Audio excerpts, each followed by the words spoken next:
Olá, gente. Hoje vamos estudar um grande filósofo, Habermas, né? Da Idade Contemporânea, nasceu em 1929 na Alemanha. Vocês têm que saber que Habermas, ele participou da segunda geração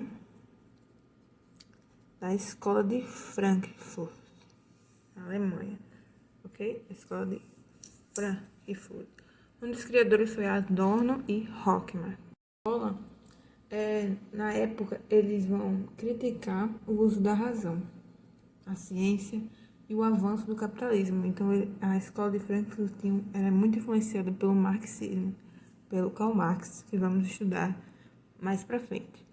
Mas você tem que saber que Karl Marx, né, foi um grande crítico do capitalismo. Habermas, com o tempo, foi criando sua própria filosofia, mas teve sua carreira universitária foi muito famosa, sua carreira universitária de professor, e também participava da escola de Frankfurt, né? E muito de movimentos sociais em sua época ele participava, e com o tempo foi criando sua própria filosofia. Em sua dialética do esclarecimento, ele vai falar um pouco da escola.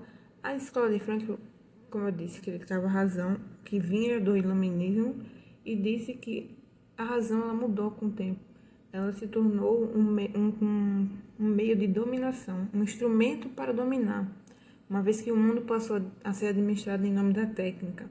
Então, é o que ele chama de razão instrumental, que a gente que é dirigida em torno de um objetivo, a um fim. Então, eles achavam que a razão tinha atingido até as obras. Então, tinha acabado com a aura, tinha acabado com a autonomia das coisas. É aquela origem, ok? E eles vão falar também da indústria cultural. Diz que atingiu até ela, né? Passou a ser produzida e condicionada de acordo com uma lógica de mercado, onde ele diz que até a cultura se tornou um meio para conseguir capital, dinheiro. Por isso que ele fala indústria cultural. A cultura passa a ser uma mercadoria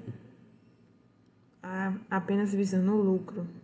Como eu disse, Habermas ele vai criticar a primeira geração, que é a de Adorno e a de Horkheimer.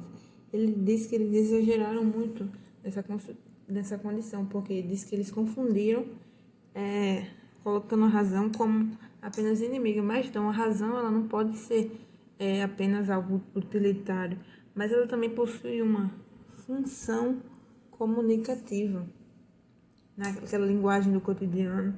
A linguagem é uma verdadeira forma de ação, como ele fala aqui. A linguagem é uma forma de ação, de mudar algo que precisa, ok? Precisa ser revertido na sociedade. Vai defender isso muito, essa questão do diálogo. Diz que a fala é muito necessária e tem que ser compreensiva para todos têm que entender e tem que ser sincero. A interação da fala, da linguagem, vai ter um mundo melhor, um mundo objetivo, um mundo social e um mundo subjetivo. Então, essa é a sua teoria da ação comunicativa. Ele via isso bem em relação aos movimentos sociais que participavam.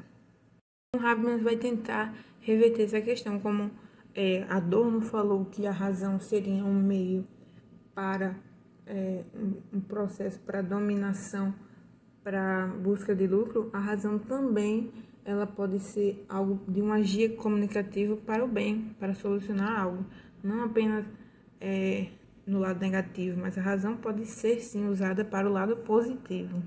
Então, o diálogo seria um meio, um caminho bom para a sociedade a ouvir todos para a solução de um problema.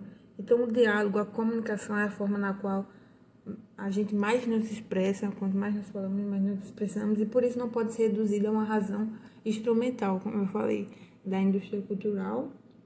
E o diálogo deve buscar, assim, um consenso através da ética para construirmos a sociedade da melhor forma possível. Okay? E ele diz que a democracia deve ser construída através do diálogo. Um diálogo, a gente tem uma democracia, ouvindo todos, perguntando e com espaços para o debate onde tiramos os consensos. E o melhor consenso ganha. Mas é muito importante ouvir todos, não a minoria. E nem quer dizer que a maioria esteja certa. Temos que seguir todos os lados. E ele vai fazer algumas pretensões sobre isso para que dê certo. Okay? A primeira é a da inteligibilidade. Ok? E ele disse que devemos ser claros de fácil entendimento. Devemos ser claros e todos devem entender. Vamos falar de forma clara. A segunda é a verdade. Ele diz que precisamos buscar e dialogar com a verdade. Devemos falar a verdade sempre. Não mentir. Sinceridade. Devemos ser sinceros ao expormos nossas ideias. Devemos falar o que pensamos. Se eu acho isso, é isso que eu vou dizer. Eu não vou dizer outra coisa. É isso e pronto, acabou. Ok?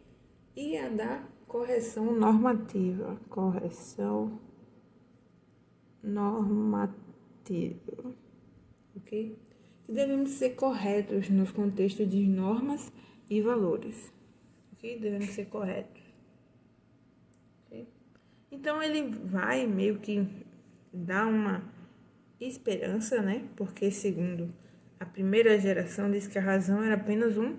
A gente vai estudar isso em sociologia, tá bom, gente? A indústria cultural, essa questão da escola de Frankfurt, muito bem essa questão da aura, ok?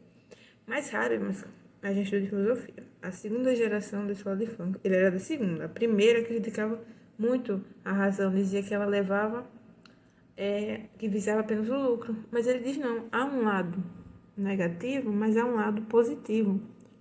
Okay? E isso dá esperança, dá uma tipo, a sociedade tem solução, nós podemos usar a razão. Então a gente vê isso muito em questão dos movimentos sociais, tanto que Habermas, ele é muito estudado por essa questão do diálogo, dizendo a melhor forma é o diálogo, não a violência, não outra coisa. Okay?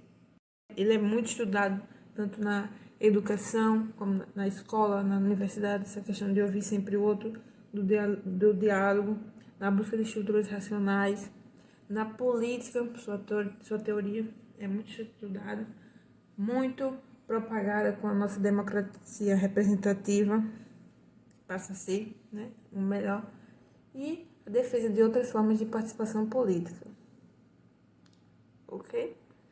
Então, esse é Habermas. Então, ele é um filósofo fácil de entender. O seu diálogo a gente vê em várias ocasiões, movimentos sociais, principalmente na base do diálogo.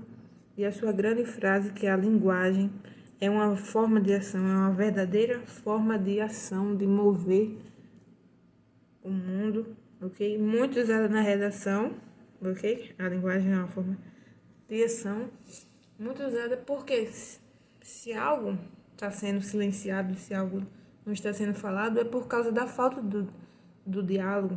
Tem que ter um diálogo sobre certos temas para poderem ser solucionados. Ninguém soluciona algo que ninguém fala, que é um tabu. Precisa ser falado, precisa ter uma linguagem, precisa ter um diálogo entre os povos para solucionar aquilo ou falar daquilo. Como exemplo, o suicídio. O suicídio, ele, nos últimos anos, antigamente ninguém falava muito sobre ele, não existia um diálogo para solucionar. Hoje tem campanhas, hoje tem debates, tem palestra nas escolas para tentar diminuir os índices. Está havendo um diálogo, então, aí a gente vê, né, quando há mais diálogo, quanto mais pessoas falam sobre isso, quanto mais pessoas têm a coragem de dizer que sofrem com aquilo, como depressão, melhor. Então, o diálogo, esse abraço com as pessoas, funciona. Então, a gente vê que a filosofia de Habermas contradiziu a primeira geração da escola de Frankfurt e a gente vê na prática que isso é verdade, que é lógico, funciona. Ok? Então, esse foi Habermas, uma filosofia linda, de se entender. E muito obrigada e até o próximo vídeo. Tchau, gente.